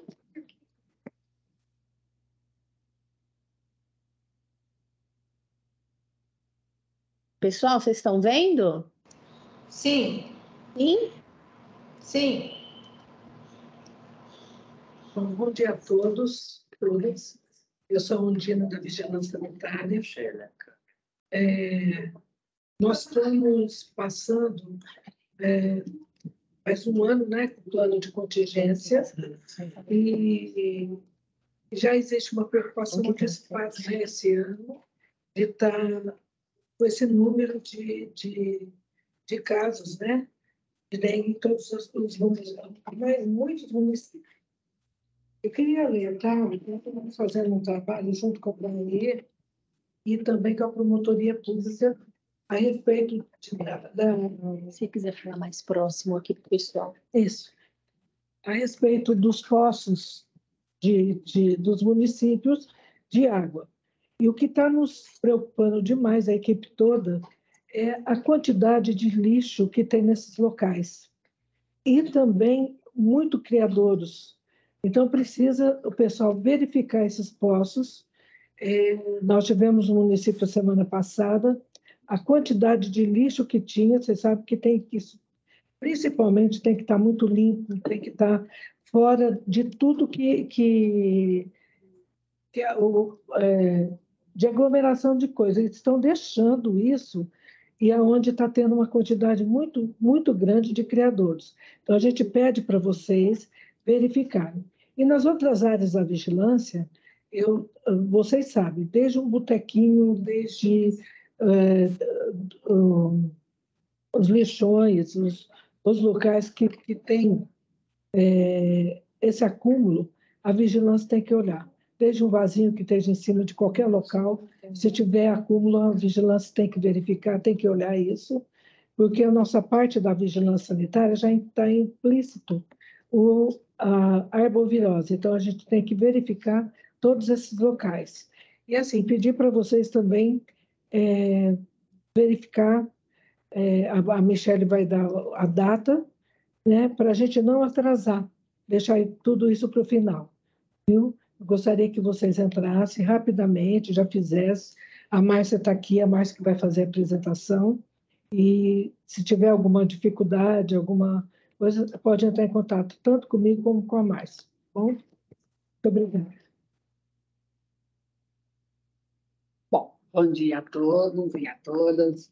Bom, como aqui todos os eixos já falaram um pouquinho, né? Então, a importância do eixo da vigilância sanitária.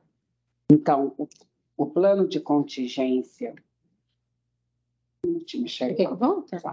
O plano de contingência das arboviroses para o ano de 2023/2024, nos municípios de área de abrangência do GVS de Ribeirão Preto, a Michele, como a Ondina passou, né, vai estar passando para vocês a data das entregas e o que vai ser pactuado no eixo da vigilância sanitária. Pode passar. Então, aí é o plano, né? O plano é um só, mas cada tem o seu eixo, né? Então, esse eixo é o da vigilância sanitária. Pode passar. O eixo da vigilância sanitária é o 3.5, né? A instituição responsável é o Centro de Vigilância Sanitária, o CVS, o CCD. Então, a pessoa pergunta, mas a dengue não é controle de vetores? Não, a vigilância sanitária também, né? Como a Ondina falou, em algum barzinho, em alguns lugares.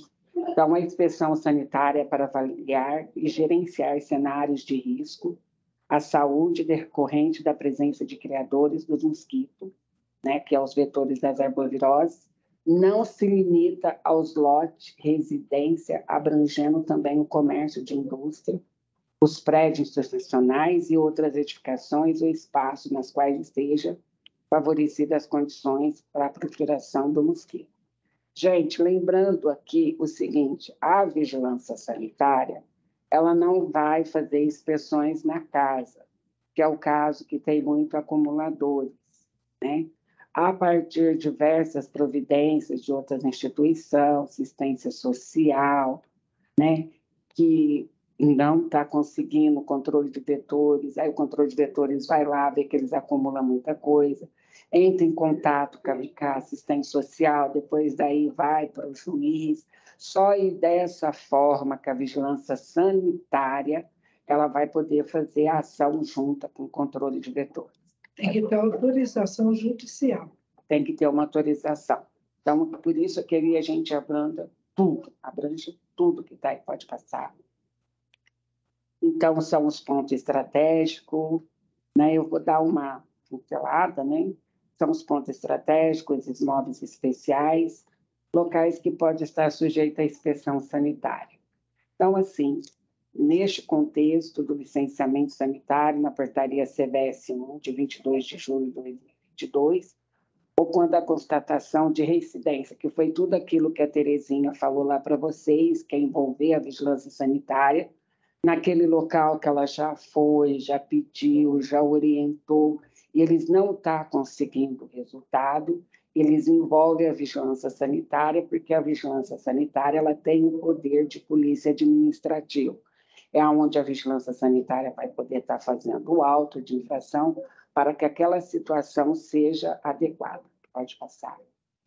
Então, aqui nós temos dispositivos legais, né, que é o nosso Código Sanitário, o nosso comunicado da CVS 162, 29/2009, que é o roteiro, né, para as inspeções de posto de coleta de resíduos não perigosos ecoponto. Gente, esse ecoponto, como eu já falei várias vezes, é um local, tá, que a gente pode aceitar que não mole, que tem uma estrutura física assim boa, que esses pneus não ficam com água. Então, gente, o ecoponto, quem fiscaliza o ecoponto? Vigilância sanitária. Ela vai lá para ver o quê? Se esse local não tem uma telha quebrada, se não está caindo água nesse ecoponto, quem está indo lá, se tem alguém que recebe esses pneus, isso é com a vigilância sanitária. Quem vai fazer controle, que vai lá fiscalizar se não tem pneu com água ou fazer um tratamento paliativo, é o controle de vetores. Quem é o responsável pelo ecoponto? Já está em contato com a Reciclanip ou com a CBL para fazer a retirada, para fazer essas planilhas?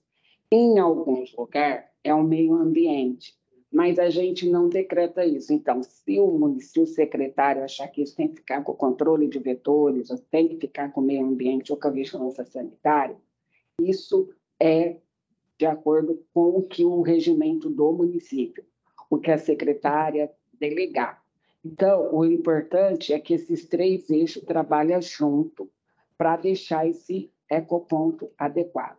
Então, nós temos a portaria do CVS 4, né, que é a coleta de resíduos de não perigosos, a resolução do CANANO 416/9, que fala, né, que dispõe sobre a prevenção e a degradação ambiental causada por pneus inservíveis.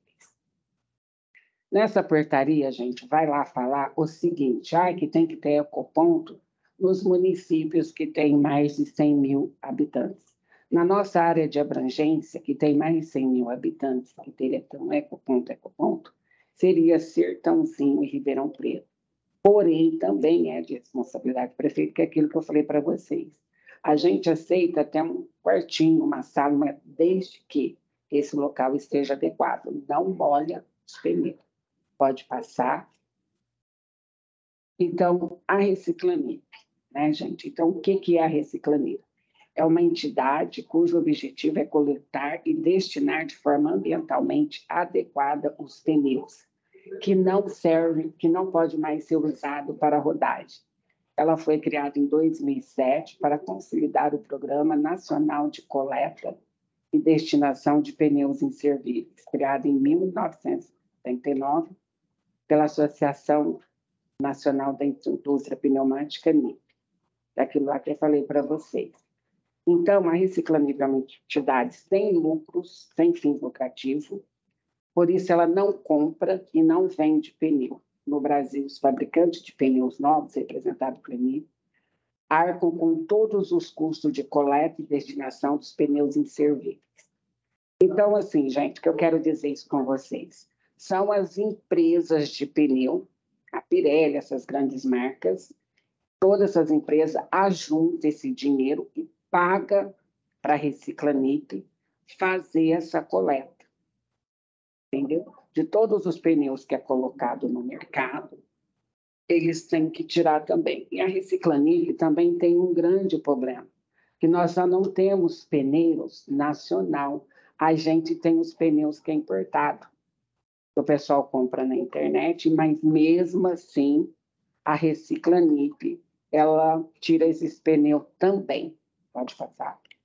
Então, está aí a Reciclanip, que ela faz a logística reversa, a fábrica, importador, loja de pneus, os reformados, ponto de coleta, transporte, caminhão. Então, mesmo aquele produto de indústria que mexe com essas borrachas e tiver um defeito, volta para a indústria também, entendeu?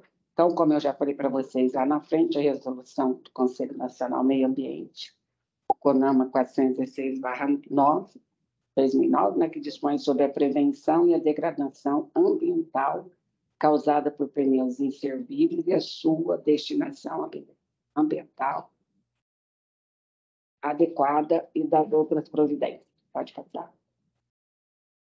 Então, está aí, ó. A Reciclanip é uma entidade gestora do sistema da logística reversa, né? Ela fica responsável por toda a gestão da logística, da retirada dos pneus inservíveis do ponto de coleta e pela destinação ambientalmente adequada em empresa licenciada pelos órgãos ambientais competente homologado pelo IBAMA. Então, a Reciclanip, no Brasil, é a única que tem esse poder de receber todos os pneus inservíveis. Então, assim, tem várias empresas, mas o destino final é a Reciclanip.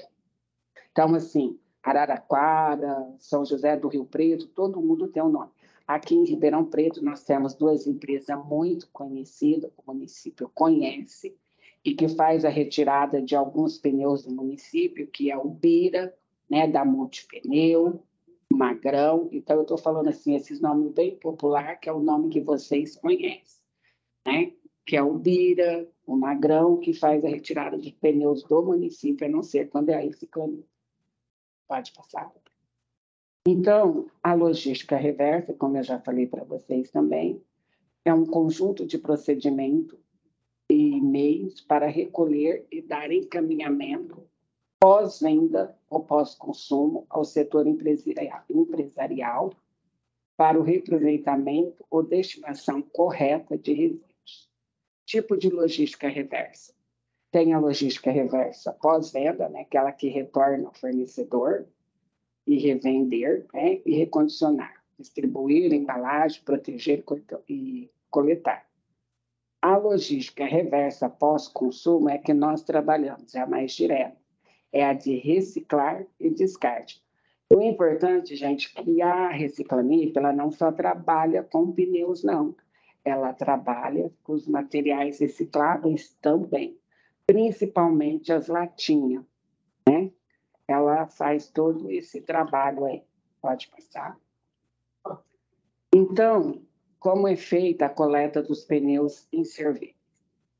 Então, o programa é desenvolvido por meio de parceiro, na maioria dos casos, com a prefeitura, que cede um terreno dentro das normas específicas de segurança e higiene. Esse local é usado para recolher e armazenar os materiais de origem diversa, como as borracharias, revendedoras e dos próprios cidadãos. Então, o responsável pela coleta comunica pela Reciclanip sobre a necessidade de retirada do material quando atinge a quantidade. Então, assim, pneus, a Reciclanip, ela não vai lá, caminhão, para tirar 300, 200 pneus se for de passeio. Então, a quantidade, no mínimo, tem que ser 2.000 pneus de passeio ou 300 pneus de caminhão. A partir daí, a Reciclanip programa a retirada do material com transportadores conveniados. Então, gente, aqui está o endereço da Reciclanip e da CBL, que é de Cravinhos, que é onde que vocês podem ligar. Em 2014, a Reciclanip ela fez um convênio com vocês emergencial. Então, para que a Reciclanip vá até seu município fazer essa retirada de pneus, vocês têm que entrar em contato com esse telefone, fazer um convênio com ela, porque assim, ela retira, mas ela não fornece os trabalhadores para fazer essa retirada. Então, tem que ser funcionário da prefeitura para colocar esses pneus no caminhão. Entendeu? Então, ela não vai lá, ela vai lá com o caminhão, retira, mas vocês têm que ter o convênio com ela, não tem custo, o único que ela pede é que os funcionários da prefeitura coletem esses pneus no caminhão. Pode passar. Então, gente, aqui as principais consequências do descarte de pneus no meio ambiente. Então, aquilo assim, eu não vou falar tudo, mas eu deixei porque como essa apresentação vai estar gravada, então ela fica mais fácil para vocês terem um entendimento, está lendo. Então, são os problemas de biodegradação, dificuldade de saneamento básico, porque assim, nós já temos uma dificuldade muito grande de saneamento básico. E com essas quantidades de pneu solto, isso vai piorar mais ainda os aterros sanitários. Então, assim, é muito difícil. Então, assim, difícil mesmo também um gasto excessivo do poder público, principalmente das prefeituras, para tirar esses pneus de lagos, mares, e assim vai. Então, é muito difícil. Então, o pneu de descarte de forma inadequada, ele é muito ruim para o meio ambiente, para nós e para tudo. Pode passar, Michele. Então, nós, enquanto vigilância sanitária, ampliando o nosso olhar, que foi isso que a minha diretora, a Undina, acabou de falar para vocês, que tem um programa do Ciságua, que tem que estar fiscalizando os postos, e o que a gente encontra nisso tudo? Muito acúmulo de materiais inservíveis com água, uma grande quantidade de proliferação do mosquito. Então, assim, a gente já fez um trabalho anterior, não deu para visitar todos os postos. Então, assim, hoje os nossos ecopontos, a maioria está adequada, as borracharias, né? E o nosso olhar, ampliando o nosso olhar, está muito com materiais recicláveis. E nos lixões, que está muito. Esses lugares a gente sabe que uma tampinha é o suficiente para acumular água e nós temos o criador. E assim, um caso que acredito também que assustou aí na nossa região, já com 17 casos de chikungunya. Isso é muito triste, porque assim, gente, é uma doença terrível, uma doença nas articulações, que não tem cura. Então, assim, a gente tem que fazer a nossa parte. A nossa parte é a ação o ano inteiro. Pode passar.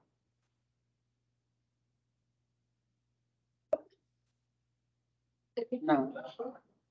Então, assim, o que a gente vai estar pactuando nesse eixo no eixo da vigilância sanitária, né, do plano de contingência 2023/2024, é o mesmo que a gente vem fazendo desde 2014, né, que são essas inspeções compartilhadas com controle de vetores, né, e a vigilância sanitária nos ecopontos, nas borracharias, e assim, o ano de 2022, as ações foram intensificadas, incluindo o comércio de materiais recicláveis, e esse ano a gente vai dar continuidade, a gente vai estar retornando nesses locais, que vocês vão ter que pactuar, né? lá no eixo da vigilância sanitária e tendo esse olhar, porque é um trabalho assim de formiguinha, que vai ser bem demorado, porque aí, com essa pandemia da Covid aumentou o número de catadores de recicláveis, né? Então, assim, a gente tem que estar com esse olhar e trabalhar bastante. Pode passar. Então, as ações que serão pactuadas no plano de enfrentamento de contingência das arboviroses para o ano de 2023/2024, no eixo da vigilância sanitária, serão inspeções para o reconhecimento e detalhamento da situação atuais dos locais. No caso, né, gente, que a gente não precisou de todas as ações, eu não coloquei os dados aqui, que a gente realizou bastante lugar, a gente só precisou fazer um auto na área de abrangência da vigilância sanitária de infração. Então, é a conscientização, a sensibilização, né? Então, num primeiro momento, a gente vai fazer uma inspeção por como vai ter esse local, e no segundo retorno, a gente vai avaliar como ele fez, se ele fez a adequação ou não. Se ele não fez, a gente vai ter que usar o auto de infração, que é o que nós temos, né, que tem que ser feito. Então, isso aí é o que vai ser pactuado, a gente só vai dar continuidade, né, nas ações que já estão sendo realizadas. Pode passar. Muito obrigado. E vocês têm o contato do GVS. Tem alguma pergunta, alguma dúvida? Pessoal, tudo bem? Então, nós vamos passar para o último eixo, tá? O eixo da assistência. Vou compartilhar aqui também, só um minuto.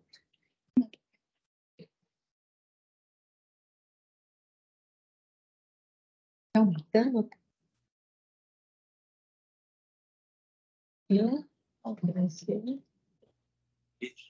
Não sei. Esse roteiro? Roteiro, isso. Isso. Pessoal, vocês estão vendo?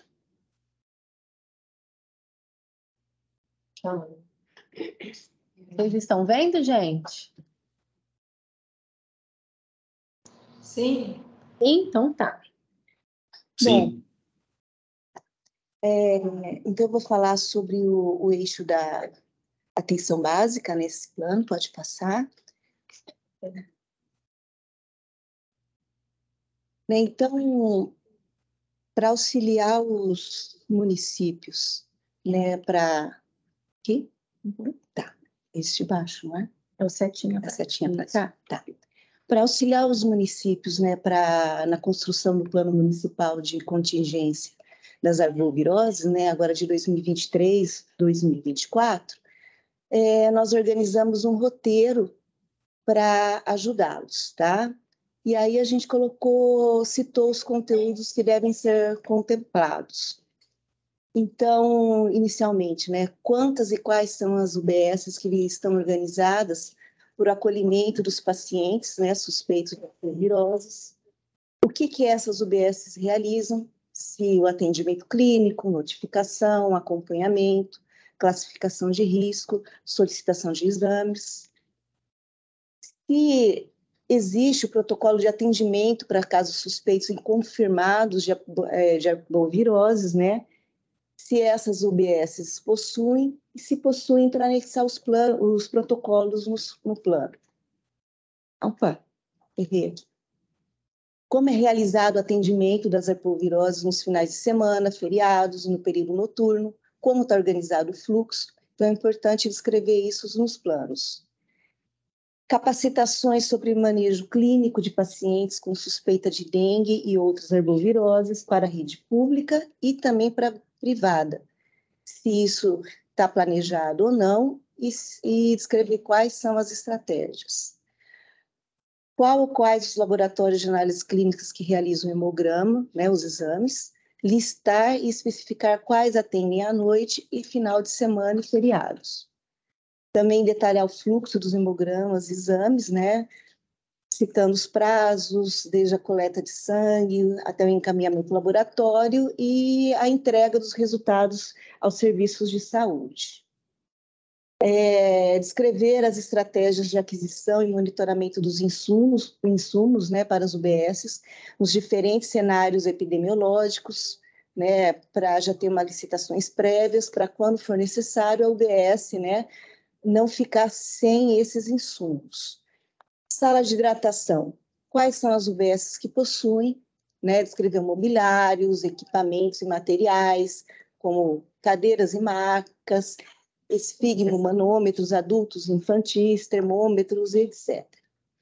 E descrever como se dá a hidratação oral nas UBSs, né? A disponibilidade de bebedouro descartáveis para hidratação oral? Como é realizada a referência, a contra-referência entre os diferentes pontos de atenção? Aí é importante descrever isso, né? As equipes das UBS são comunicadas sobre os pacientes com suspeita e diagnosticados de arboviroses que foram atendidos em outro ponto da rede de saúde? Quais as estratégias utilizadas para a contra-referência dos casos atendidos nos serviços de pronto atendimento, né, nas UPAs, para permitir o acompanhamento dos casos pela atenção básica? É utilizado o cartão de acompanhamento do paciente? Estratégia para o monitoramento e acompanhamento dos pacientes é feito? Descrever, né? A articulação entre as ações dos agentes comunitários de saúde e os de endemias. Descrever as ações desenvolvidas. As ações em vigilância em saúde. É importante descrever como se dá a articulação entre a APS, né, atenção primária, as vigilâncias em saúde e a sala de situação municipal. Desenvolvem ações de promoção, prevenção nos territórios, descrever também nos planos. E o Daniel citou, e a gente achou importante, né, falar dessa publicação da Secretaria de Estado, né, que é o manejo clínico das arboviroses. Nós já enviamos para todos os municípios, mas é importante ressaltar que o material está muito bom, ele está muito direto, e se alguém tiver, por exemplo, está ali no computador, estou com uma dúvida sobre dengue, é só você clicar em cima do assunto, ele já direciona direto para a página. Isso facilita muito ali na hora. Tá? Então, era mais ou menos isso que a gente queria falar. Eu não sei se alguém tem alguma dúvida, né? Pessoal, eu só vou pegar o gancho aqui da Lu, nessa parte da assistência, tá? No plano estadual, ele cita as redes de urgência e emergência, tá? Sobre os planos de ação. Esse plano de ação da rede, nós aqui do DRS, já estamos atualizando o plano regional, tá? A gente já está reunindo com o grupo condutor, então essa parte a gente está atualizando. O que a gente acha importante? Nós conversamos antes, a gente acha importante também constar no plano de vocês o fluxo, né? Como que se dá esse fluxo para atendimento desses pacientes? Ele entra pela unidade básica, pelo pronto atendimento, pela UPA, assim, para vocês descreverem. E quando excede a complexidade que atende em cada município, o que vocês fazem? Vocês inserem o paciente para regulação, suponhamos casos graves, né? Como vocês inserem eles na rede para ser contra-referenciado para um atendimento de maior complexidade. Então, a gente acha importante também constar no plano de vocês, tá? Aí vocês citam que ele é regulado através da rede, da CROSS, né, da Central de Regulação, para os casos de maior complexidade, tá? A gente acha importante também conter isso no plano de vocês, tá? E o prazo de entrega, a gente vai dar, nesse primeiro momento, 30 dias, tá? Então, ficaria para o dia 20 de abril. Por quê? A gente precisa homologar na CIR. Então, dia 20 de abril, na próxima semana, já é Câmara Técnica, e depois, na próxima, já é reunião de CIR. Então, o nosso prazo é para passar na CIR de maio. Então, para isso, a gente tem que estar com todos os planos recebidos aqui no DRS até o dia 20 de abril, tá? A gente vai dar para vocês. Eu vou passar o e-mail do Núcleo de Redes, DRS13, eu vou colocar no chat, tá? DRS13-redes, @saude.sp.gov.br, para vocês encaminhar para a gente, que toda a equipe de sala de situação, nós vamos fazer essa conferência e olhar os planos de vocês, tá? Para a gente poder homologar. Vocês têm alguma pergunta? Deu para entender tudo certinho? Aqui tinha uma pergunta no chat, deixa eu só ver aqui, peraí. Acho que é para o IAL, né? Quanto tempo de espera para resultado dos exames? Bom, Shelly, eu vou responder. Foi a Mona Lisa, né, que perguntou. Tudo bem, Mona Lisa? Eu já vou falar assim de uma maneira geral, essa questão de resultados, até para entender como é que funciona. Nós trabalhamos com a RDC 302 da Anvisa. É uma resolução que ela regulamenta o funcionamento do laboratório, tanto em questão de estrutura, como de organização, infraestrutura. E na parte das análises, a parte analítica, pré e pós-analítica. Então, essa resolução ela abrange todos os aspectos do funcionamento de um laboratório. Então, nós temos no site do IAL um manual eletrônico que fala, se vocês entrarem lá, acho que os municípios normalmente entram. Eles entram lá, eles vão ver os exames que nós fazemos e tem o tempo de liberação de cada exame.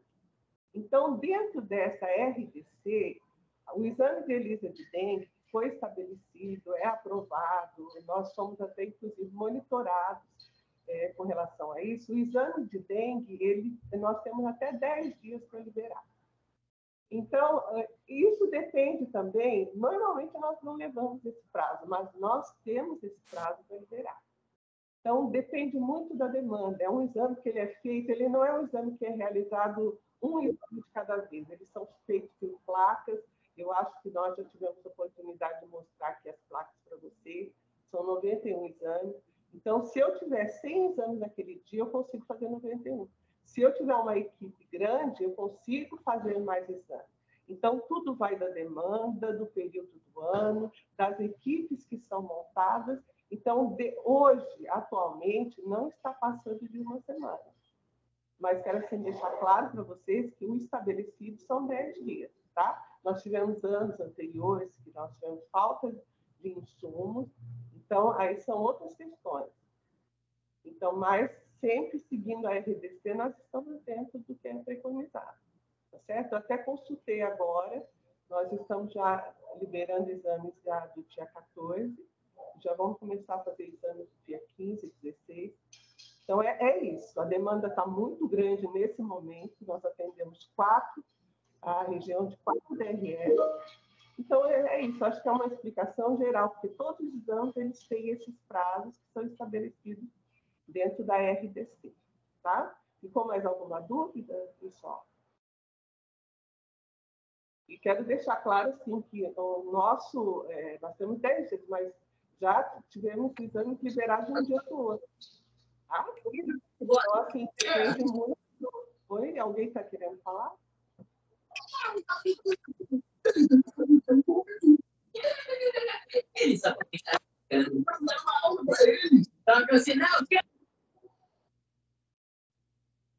Não entendi.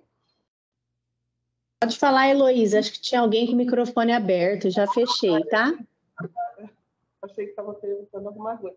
Então, é isso. Vocês podem ter certeza que nosso interesse não é segurar exames. Os exames graves, nós não podemos realizar aqui no regional, tá? Eles são encaminhados para São Paulo, porque os exames lá podem ser feitas outras pesquisas. Então, já é preconizado que todo exame grave de dengue, ele siga para São Paulo. Mas os exames de ELISA são feitos aqui. E a gente tem trabalhado bastante para que saia o mais rápido possível. Você quer falar alguma coisa, Mona Lisa?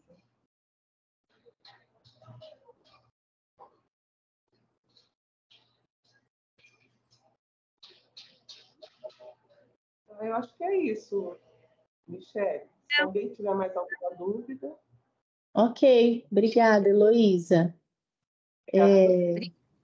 Alguém tem alguma dúvida? Então, acho que é isso, né, Dri?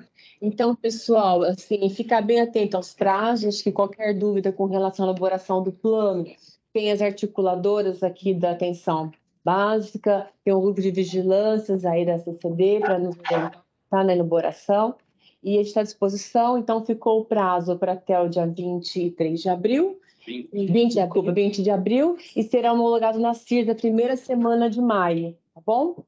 Então, acho que é isso, né? Muito obrigada pela atenção de todos e um bom início de semana para vocês. Obrigada, pessoal.